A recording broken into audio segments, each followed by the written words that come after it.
باللہ من الشیطان الرجیم بسم اللہ الرحمن الرحیم۔ میں ہوں حافظ عبدالرحمن، آپ دیکھ رہے ہیں میرا یوٹیوب اور فیس بک چینل دین اسلام کی طرف سے آپ سب کو خوش آمدید۔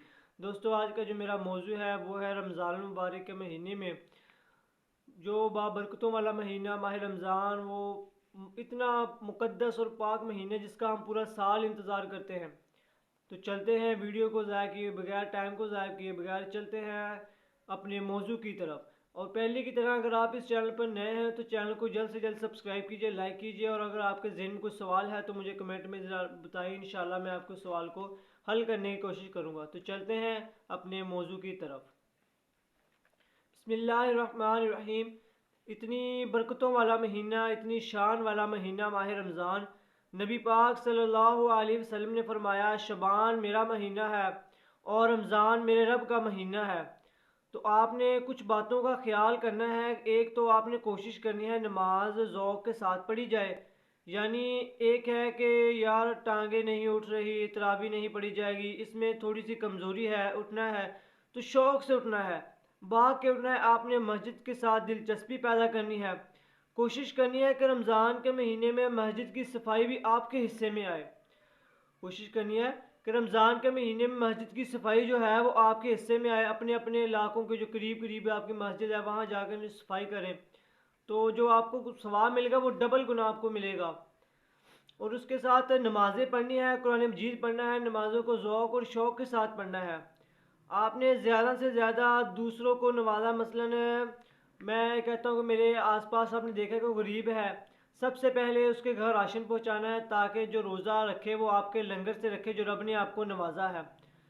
اور دوسری بات یہ رکھنی ہے اپنے ذہن میں کہ یہ ماہ مقدس اور ماہ رمضان کا جو مہینہ ہے یہ بابرکتوں والا مہینہ ہے۔ اس میں آپ نے زیادہ سے زیادہ قرآن مجید کی تلاوت کرنی ہے، نمازیں پڑھنی ہے، عبادت کرنی ہے، زیادہ سے زیادہ آپ نے جو ہے وہ ثواب کمانا ہے۔ یہ وہ ماہ رمضان، یہ مقدس مہینہ ہے جس میں آپ کی ایک نیکی آپ کو 10 گنا زیادہ آپ کو واپس لوٹائی جاتی ہے۔ دوسرا یہ ہے کہ اگر آپ نے کسی کو مثلاً کوئی چیز دینی ہے تو آپ کسی امام مسجد کو، کوئی حافظ قرآن کو، اپنے کوئی رشتہ دار کو ایک سوٹ سلائی کر کے دیں تاکہ وہ رمضان کا جو پہلا عشرہ ماشاءاللہ آ رہا ہے، پہلا جمعہ آ رہا ہے، وہ اس پر پڑھے، اس کو بھی ثواب ملے، آپ کو بھی ملے۔ اور اس کے بعد اگر آپ نے رمضان المبارک یا روزے تو رکھنے ہیں نا، روزے رکھنے ہیں تو رمضان المبارک کے مہینے میں ہم جب سحری کے لیے اٹھتے ہیں تو تھوڑا 15-20 منٹ آپ پہلے اٹھ سکتے ہیں۔ اس سے فائدہ تو یہ ہوگا کہ رمضان المبارک کے مہینے میں ویسے تو ہم پورا سال تو اٹھنے ایک مہینہ ہوتا ہے، تو جب آپ سحری کے لیے اٹھتے ہیں تو تھوڑا 10-15 منٹ پہلے اٹھ لیا کریں، کیونکہ 10-15 منٹ پہلے سے یہ ہوگا کہ آپ کی تہجد کی نماز ادا ہو جائے گی۔ تہجد کی نماز ادا ہو جائے گی تو آپ کو بھی سکون ملے گا، آپ کو اس کا ثواب بھی ملے گا، اور آپ کو تو پھر پتہ ہے تہجد پڑھنے کا کتنا مزہ آتا ہے، ڈبل فائدہ، آپ کی تہجد بھی ہو جائے گی، اس کے بعد آپ کا روزہ بھی سحری بھی ہو جائے گی۔ اللہ تعالیٰ اپنے فرشتوں کے سامنے فخر فرماتا ہے، یار صبح بندہ اٹھتا ہے اور سحری کے لیے اٹھتا ہے تو تہجد پڑھی، خوب تہجد پڑھنی ہے۔ ایک چیز آپ نے پورا مہینہ استعمال نہیں کرنی ہے، وہ ہے غصہ۔ پورا سال ہم غصہ کرتے ہیں کسی نہ کسی بات پر، لیکن یہ وہ مہینہ ہے جس میں آپ نے غصہ نہیں کرنا۔ غصہ ایک نہیں کرنا، یار اس برداشت کر لینے، صحیح بات تو برداشت ہو جاتی ہے لیکن غلط بات برداشت نہیں ہوتی، لیکن پھر بھی آپ نے غلط بات بھی برداشت کرنی ہے۔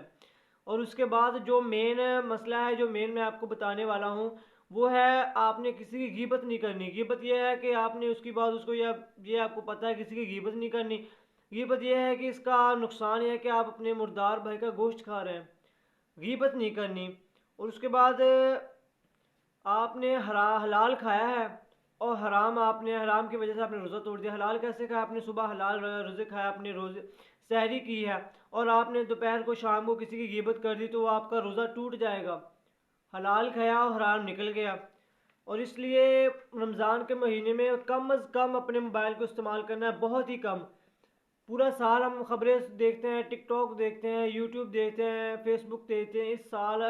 اس مہینے میں آپ نے انشاءاللہ زیادہ سے زیادہ موبائل کی بجائے اپنے قرآن مجید پڑھنا ہے، تلاوت کرنی ہے، اپنے نمازیں پڑھنی ہے، اپنے بچوں کو مسجد میں لے کر جانا ہے، تراویح ادا کرنی ہے۔ انشاءاللہ آپ دیکھیں گے پھر آپ کو کتنا مزہ آئے گا۔ اگر آپ کو یہ ویڈیو اچھی لگی ہے تو چینل کو لائک کیجئے، سبسکرائب کیجئے، شیئر کیجئے۔